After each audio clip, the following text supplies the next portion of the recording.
Hello students, welcome to mathematics study channel. Students, आज हम start करेंगे पर्टिकुलर इंटीग्रल।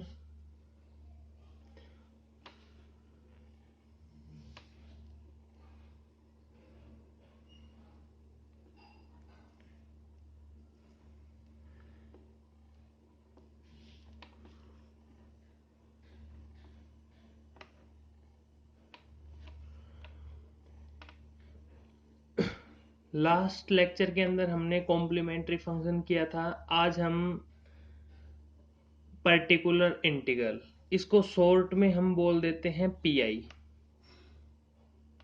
इसको शॉर्ट में बोल देते हैं पीआई। ठीक है, इसकी फॉर्म्स होती है। आज हम दो फॉर्म पढ़ेंगे। फर्स्ट को हम बोलते हैं एक्सपोनेंशियल फॉर्म।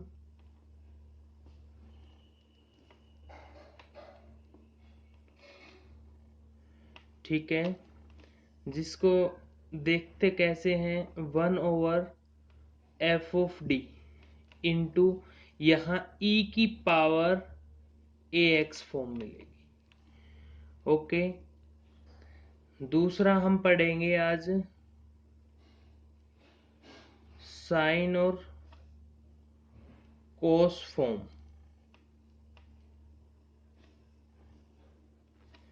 साइन और कोस फॉर्म के अंदर क्या रहता है, या तो इसके अंदर एक बार में एक ही आएगा, या तो हमारे पास साइन ऑफ ax आएगा,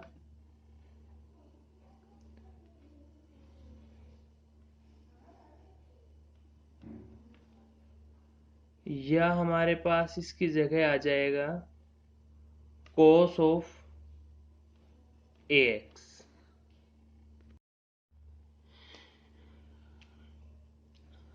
अब देखना, इसके अंदर हम एक एक टाइप करके दोनों टाइप्स पढ़ेंगे, कैसे काम करती है एक्सपोनेंशियल फॉर्म और साइन और कॉस फॉर्म। ठीक है, तो सबसे पहले मैं इसका वर्किंग रूल बता देता हूं कोई भी क्वेश्चन करने से पहले। फर्स्ट टाइप का,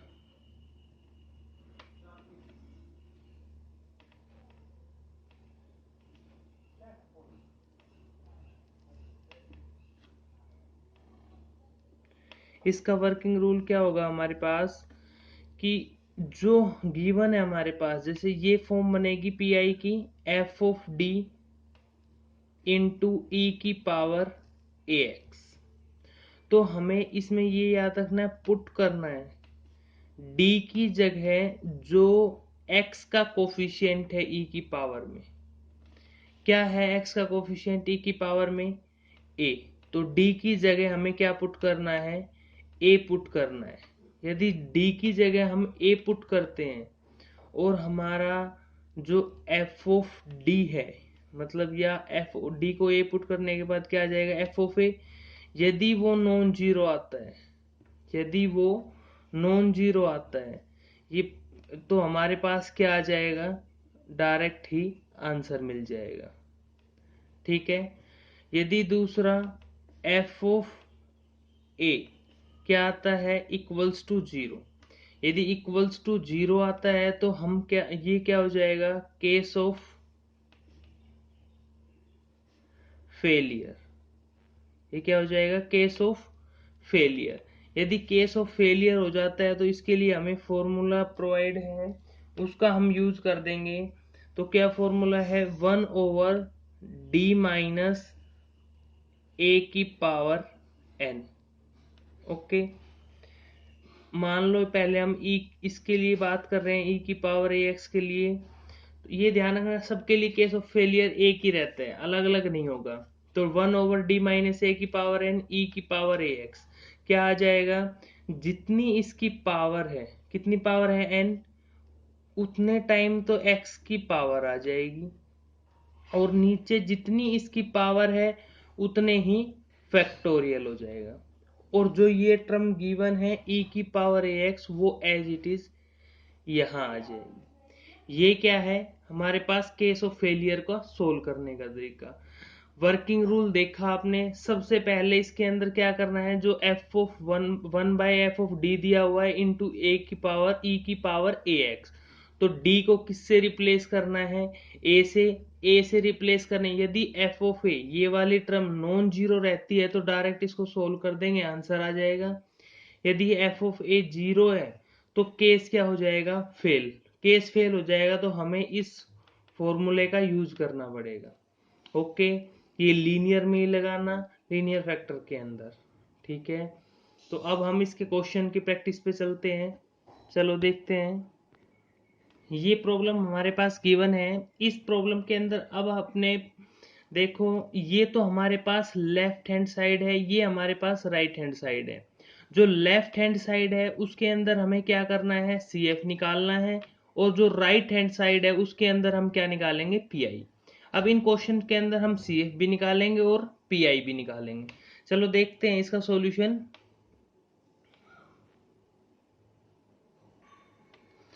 देखो हमारे पास सबसे पहले जो गिवन इक्वेशन है वो लिखते हैं। ये गिवन इक्वेशन हमारे पास, तो इसके लिए हम क्या बना लेते हैं, सबसे पहले एक्सिलरी इक्वेशन। जो एक्सिलरी इक्वेशन है उसके अंदर हम क्या करते हैं, जो वेरिएबल है इस वेरिएबल को छोड़कर जो हमारे पास बाकी टर्म बच जाती है उसको किसके इक्वल लिखते हैं, जीरो के इक्वल। फिर क्या करते थे, डी को हम पुट करते थे एम। ओके, इसमें पुट करो, क्या आ जाएगा, m square minus 3m plus 2 equals to 0। इसके फैक्टर सिंपली हो रहे हैं, m square minus 2m minus m plus 2 equals to 0। यहां से m कॉमन आएगा, क्या बचा, m माइनस 2, यहां से -1 कॉमन आएगा, क्या बचा, m minus 2 equals to 0। Okay, तो यहां से इसको फैक्टर कर लो अलग अलग, m माइनस 1 आ जाएगा एक फैक्टर, एक आ जाएगा m माइनस 2 इक्वल्स टू 0। यहां से m1 की वैल्यू आ जाएगी 1 और m2 की वैल्यू हमारे पास क्या आ जाएगी, 2। यही होता था, हम पहले इसके रूट निकालते थे सी एफ के लिए। ठीक है, तो इसके रूट कैसे आए हैं, हम यहां से बोल देंगे therefore roots are real and distinct. Root कैसा है, रियल है और डिस्टिंक्ट है। तो उसके लिए हम क्या लिखेंगे, सी एफ लिखो। सी एफ क्या आ जाएगा, वाई।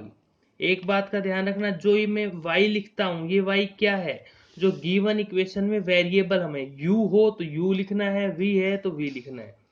ठीक है, इस राइट लेफ्ट हैंड साइड में।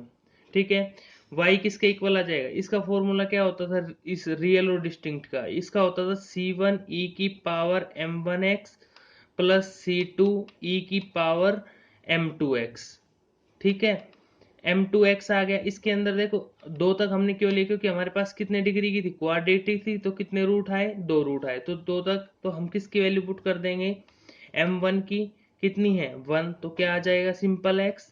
c2 m2 की कितनी हो जाएगी 2, तो y equals to this one हमारा क्या आ गया, कॉम्प्लीमेंट्री फंक्शन। ठीक है, अब हम बात करते हैं जो हमारा आज का टॉपिक है, पर्टिकुलर इंटीग्रल और पीआई। ठीक है, तो देखना सबसे पहले बच्चों, इसके अंदर जो हमारे पास गिवन क्वेश्चन था इसमें हमें ये देखना है कि जो राइट हैंड साइड की टर्म है, राइट हैंड साइड की जो टर्म है वो एक्सपोनेंशियल फॉर्म में होनी चाहिए। जो अभी वर्किंग रूल बताया था वो ओनली एक्सपोनेंशियल के लिए है। अब एक्सपोनेंशियल फॉर्म के लिए हम क्या निकालेंगे, पी आई निकालेंगे। ठीक है, देखना इसके अंदर क्या है हमारे पास, पहले पर्टिकुलर इंटीग्रल।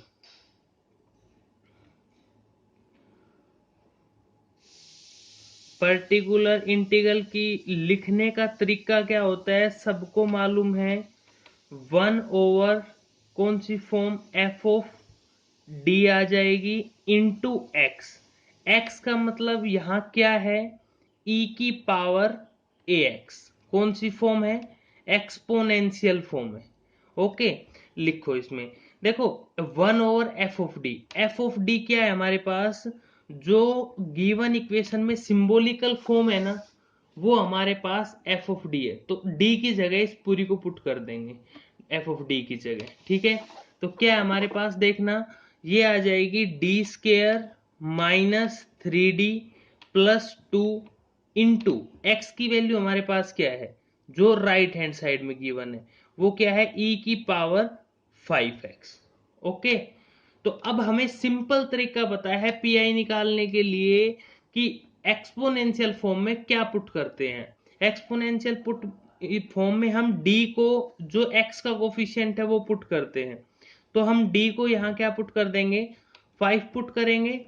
d को 5 पुट करो, 5 पुट करते ही यहां से क्या आ जाएगा, 1/5 का स्केयर माइनस 3 इंटू 5 प्लस 2, ठीक है, इंटू ई की power 5x as it is.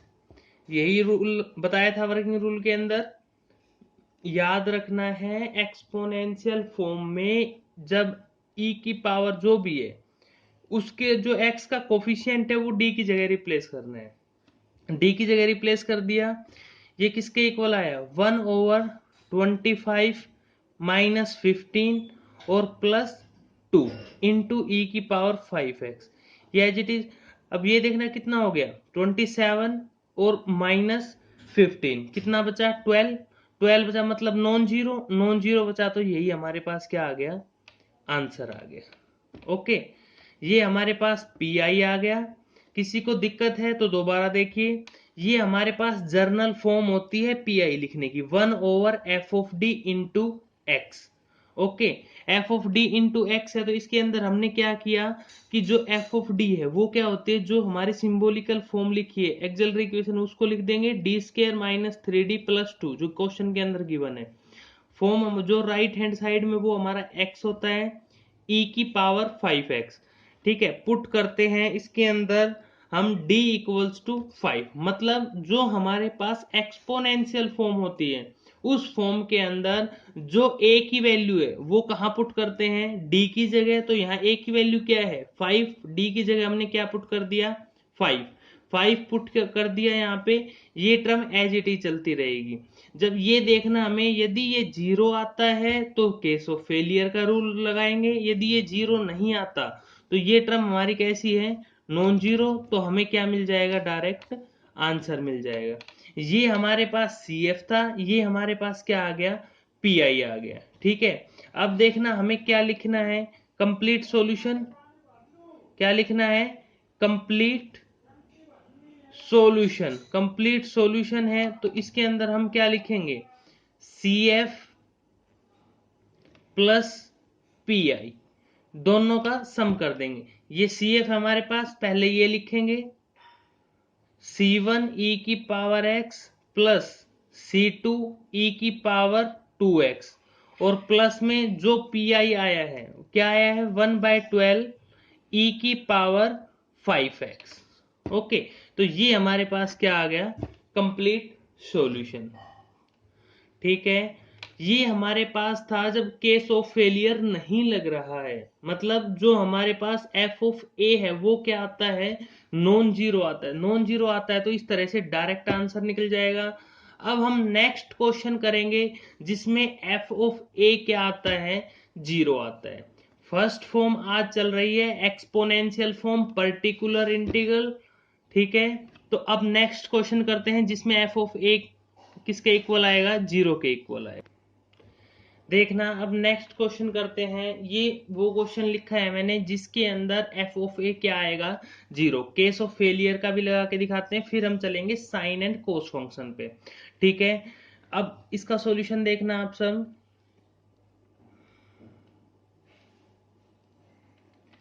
देखो, सबसे पहले सेम वही एक्सिलरी इक्वेशन लिखेंगे। क्या होती है एक्सिलरी इक्वेशन, वेरिएबल को छोड़कर जो टर्म बची हुई है वो टर्म हम लिख देंगे जीरो के इक्वल। तो d प्लस 2 d माइनस 1 का क्यूब इक्वल्स टू जीरो के इक्वल। ओके, पहले लेफ्ट हैंड साइड से याद रखना हमेशा सी एफ निकलता है, राइट हैंड साइड से पी आई निकलता है। ओके, तो पुट करो इसके अंदर, पुट करेंगे हम, d किसके इक्वल है, m के इक्वल पुट कर दो। तो यहां से क्या आ जाएगा, m प्लस 2 m-1 का क्यूब किसके इक्वल, 0 के इक्वल। तो यहां से अब सारे रूट को, ये 1 टाइम, ये 3 टाइम्स है, तो यहां से m+2 m-1 m-1 m-1 3 times open कर दिया हमने, किसके इक्वल, 0। तो यहां से सारे रूट, m की वैल्यू क्या क्या आएगी हमारे पास, 2 1 1 1, इन तीनों से 1 आ गई, यहां से क्या आ गई, -2। ओके, तो अब देखो आप लिखना चाहो तो लिख सकते हो, m1 की वैल्यू कितनी है हमारे पास, -2, m2 की वैल्यू कितनी है, 1, m3 की वैल्यू हमारे पास कितनी है, 1, m4 की वैल्यू भी हमारे पास कितनी है, 1। ठीक है, तो अब हमें क्या लिखना है, देखो रियल है, therefore roots are real and क्या हो गए, रिपीटेड। ठीक है, रिपीटेड का मतलब ये 1 1 कितनी बार रिपीट हो रहा है, 3 बार रिपीट हो रहा है। तो यहां से हम क्या करेंगे, इसका CF लिखेंगे। सबको पता है CF जब रिपीट करता है तो फॉर्मूला क्या होता है, तो y किसके इक्वल, सबसे पहले जो डिस्टिंक्ट है उसका लिख लेते हैं, क्या आएगा, C1 e की पावर, हमने इसकी वैल्यू पुट कर दी m1 की, -2x प्लस, अब देखो रिपीट हो रहा है तो रिपीट के लिए कल बताया था मैंने लास्ट लेक्चर के अंदर, C2 प्लस 3 बार रिपीट हो रहा है तो C3x प्लस C4x स्केयर तक जाएगा, और बाहर क्या लिख देंगे, e की पावर x, क्योंकि वैल्यू 1 है। तो ये हमारे पास क्या आ गया, CF आ गया। ठीक है, अब हम इसका निकालेंगे PI। इसका PI निकालना बहुत आसान है। सबसे पहले सबको PI का स्ट्रक्चर पता होना चाहिए कि PI को लिखते कैसे हैं। तो सबको बता दूं, 1/f(d) इंटू x, ये फॉर्म किसकी है, PI की है। तो इसके अंदर पुट करो आप, 1/f(d) की वैल्यू क्या है हमारे पास, d+2, जो सिंबॉलिकल फॉर्म लिखते हैं या एक्सेलरी इक्वेशन लिखी है हमने वो ले लीजिए, इनटू x की वैल्यू क्या है, e की पावर x। ठीक है, अब मैं इस चीज को लिख लेता हूं, देखना, 1/d-1 की 3 इंटू 1/d+2 इंटू e की पावर x। ठीक है, अब देखो मैंने सिखाया हुआ है कि जब भी एक्सपोनेंशियल फॉर्म का PI निकालना हो तो हम d की जगह x का वेरिएबल पुट कर देंगे। करो पुट, d का x का वेरिएबल कितना है, 1, 1 पुट करते हैं तो 1/1 माइनस 1 की power 3 into 1/1 plus 3 into e की पावर x। ओके, अब जैसे देखो यहां हमें पता है कि ये क्या बन रहा है, 0, और ये क्या है हमारे पास, नॉन जीरो। तो हम इसमें ऐसे केस में हम क्या करेंगे, जो एक नॉन जीरो बन रहा है उसमें तो वैल्यू पुट कर देंगे और दूसरे वाले को एज इट इज रखेंगे। तो देखना, इसको तो मैं लिख देता हूं d-1 की पावर 3, क्योंकि इसमें बाद में केस ऑफ फेलियर लगाना पड़ेगा हमें, इनटू इसके अंदर 1 पुट किया तो हमारी वैल्यू कितनी आ गई, 1/3 इंटू ई की पावर x। ओके, इस चीज को मैंने लिख दिया, 1/3 बाहर ले आया कांस्टेंट टर्म को, d-1 की पावर 3 इंटू ई की पावर x। अब देखो जो टर्म हमारे पास आई है उसके अंदर x का कोफिशिएंट पुट करते ही क्या बन रहा है, 0। 0 है तो मतलब केस ऑफ फेलियर का हो गया। केस ऑफ फेलियर का फॉर्मूला लगाना बहुत इजी है। कैसे लगाएंगे, 1/3 को एज इट इज रखेंगे, जो कोफिशिएंट है इसका फॉर्मूला होता था, जितनी इसकी ये पावर है इस पावर के टाइम्स तो क्या लगा देंगे, x, और जितनी x की पावर है उतना ही क्या आ जाएगा, फैक्टोरियल। ठीक है, इनटू में जो हमारे पास फंक्शन x है वो एज इट इज लिख देंगे। तो अब क्या आ गया इसका आंसर, ये आ गया हमारे पास।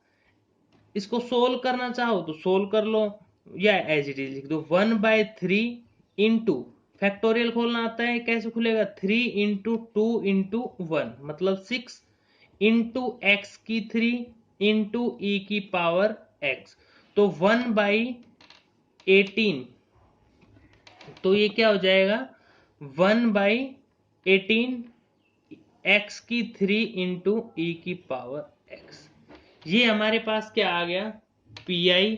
कंप्लीट सॉल्यूशन के लिए आप सभी को पता है कि सी एस निकालने के लिए हम क्या करेंगे, C F plus P I, ये दोनों वैल्यू इसके अंदर पुट कर देंगे, पुट करते ही हमारे पास क्या आ जाएगा, कंप्लीट सॉल्यूशन आ जाएगा। ओके, अब ये जो हमारे पास एक्सपोनेंशियल फॉर्म थी, एक्सपोनेंशियल फॉर्म का पूरा क्वेश्चन दोनों टाइप्स हो चुकी है, चाहे केस ऑफ फेलियर लगे चाहे ना लगे, ठीक है। तो इनकी प्रैक्टिस के लिए क्वेश्चन मिल जाएंगे आपको। अब इनकी प्रैक्टिस करनी है अच्छे से। दो टाइप है एक्सपोनेंशियल में, एक केस ऑफ फेलियर पे ले जाएगी, एक जब f of a not equal to 0 है तो डायरेक्ट आंसर मिल जाएगा, ठीक है। ये दो तरह की टाइप एक्सपोनेंशियल फॉर्म में। अब हम करते हैं साइन और कोस फॉर्म, ठीक है। उसके ये टाइप 1 के लिए हमने प्रैक्टिस कुछ क्वेश्चन हैं, 3 क्वेश्चन, अच्छी प्रॉब्लम है तीनों, आप तीनों को सोल्व करके देखना। एक्सपोनेंशियल फॉर्म में स्क्रीनशॉट ले लेना ताकि इजिली कर सको।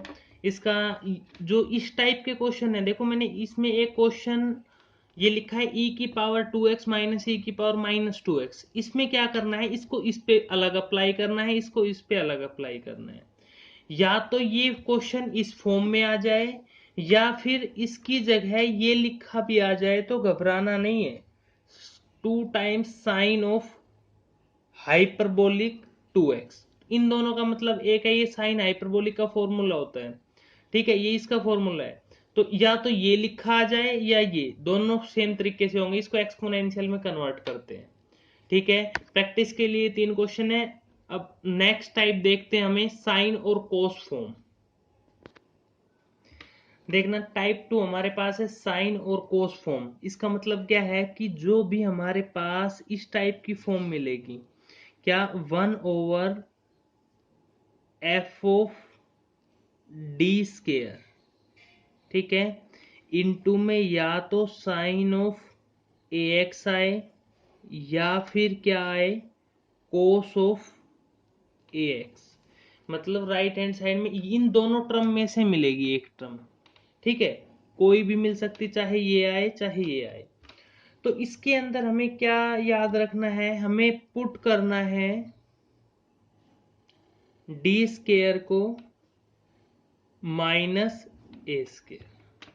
सेम वही टेक्निक है जो टेक्निक हम एक्सपोनेंशियल में फॉर्म करते थे, बस ये ध्यान रखना कि डी स्केयर को क्या पुट करना है, माइनस ए स्केयर। डी को नहीं पुट करना है कभी, डी को ए पुट कर दो, नहीं, डी स्केयर को ही माइनस ए स्केयर पुट करना है, ठीक है। अब देखना है इसकी हम एक प्रॉब्लम देखते हैं कैसे क्यों ये है।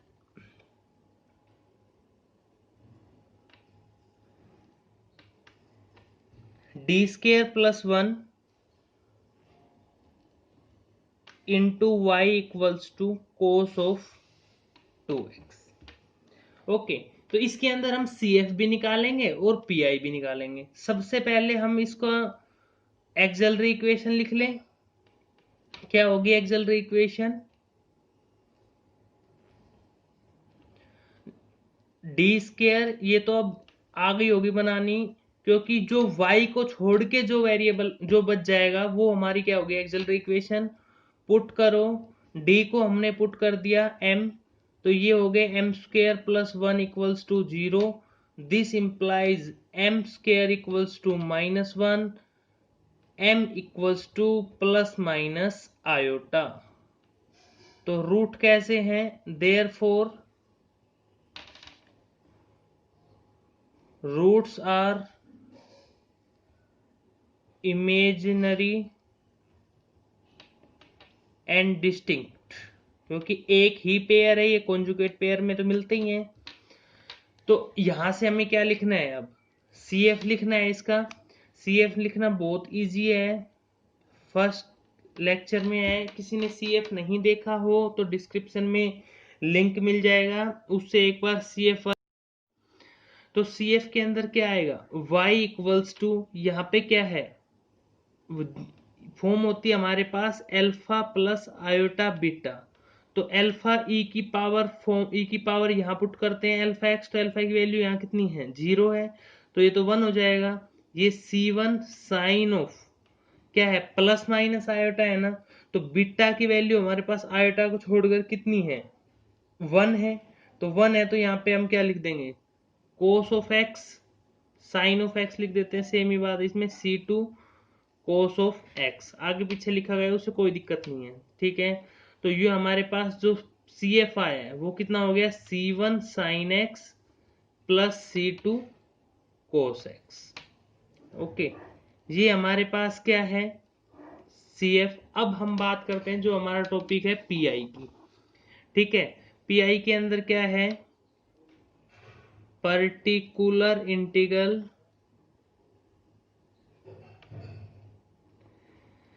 पर्टिकुलर इंटीग्रल कैसे निकालोगे, वही same type 1/f of D into x, यही फॉर्म है।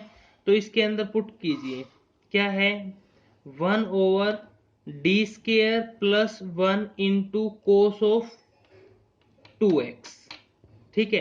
कोस ऑफ 2x है, तो इसका क्या तरीका बताया है सोल्व करने के लिए, हम पुट करेंगे d² को माइनस ऑफ a², a की वैल्यू कितनी है, 2 है ना, a² मतलब 2 का स्क्वायर, 2 का स्क्वायर मतलब 4, d² को क्या पुट कर देंगे, 4 पुट कर देंगे, ठीक है। तो यहाँ पे दिस इंप्लाइज 1/-4 प्लस 1, ठीक है। ये क्या आ गया, cos of 2x as it is. तो यहां से कितना आंसर आया, 1/-3x, -3x इंटू में क्या आ गया, कोस ऑफ 2x।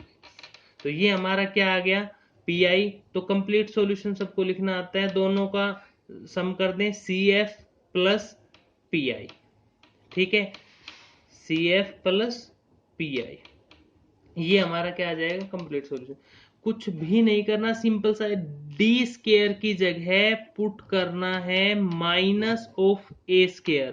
a कहां से मिलेगा, जो कोस और साइन के अंदर x का कोफिशिएंट होगा, जो एंगल के अंदर कांस्टेंट टर्म होगी वो हमारा a होगा, ठीक है। ये हमारी थी साइन कोस, यदि यहाँ साइन आता तो भी एज इट इज काम होता, बस कोस की जगह क्या रिप्लेस हो जाता, साइन रिप्लेस हो जाता। ऐसे ही कॉम्प्लीमेंट्री फंक्शन और सी एफ फंक्शन लिखते हैं इसका, ठीक है। एक बात का और ध्यान रखना कि जब हम यहाँ मान लो हमारे पास डी आ जाए, d² नहीं बच रहा टर्म में, डी आ जाए, तो हम उसमें क्या करेंगे, रैशनलाइजेशन का यूज करेंगे।